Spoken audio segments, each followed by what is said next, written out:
Hi అండి. ఈరోజు వీడియోలో హెల్తీ మునగాకుతో టేస్టీగా కర్రీ చేసుకుందామండి. దీనికోసం మునగాకు ఇలా కట్ చేసుకొని శుభ్రంగా వాష్ చేసుకొని పక్కన పెట్టుకోవాలి.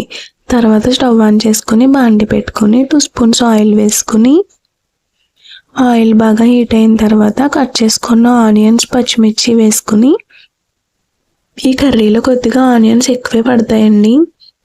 ఆనియన్స్ అన్నీ వేసుకున్నాక కొద్దిగా సాల్ట్ వేసుకుని గోల్డెన్ బ్రౌన్ కలర్ వచ్చేంత వరకు ఫ్రై చేసుకోవాలి. ఆనియన్స్ ఇలా కలర్ చేంజ్ అయ్యి గోల్డెన్ కలర్ వచ్చిన తర్వాత మనం ముందుగా వాష్ చేసుకుని పక్కన పెట్టుకున్న మునగాకు కూడా వేసుకుని కొద్దిగా పసుపు వేసుకుని మొత్తం అంతా ఒకసారి కలుపుకోవాలి. మంట లో ఫ్లేమ్లో పెట్టుకోవాలండి, లేకపోతే మాడిపోతుంది కర్రీ. కొద్దిగా సాల్ట్ కూడా వేసుకుని మొత్తం అంతా కలిసేలా ఒకసారి కలుపుకుని మనం ఈ కర్రీలో కారం యాడ్ చేయమండి, కాబట్టి పచ్చిమిర్చి ఎక్కువ వేసుకోవాలి.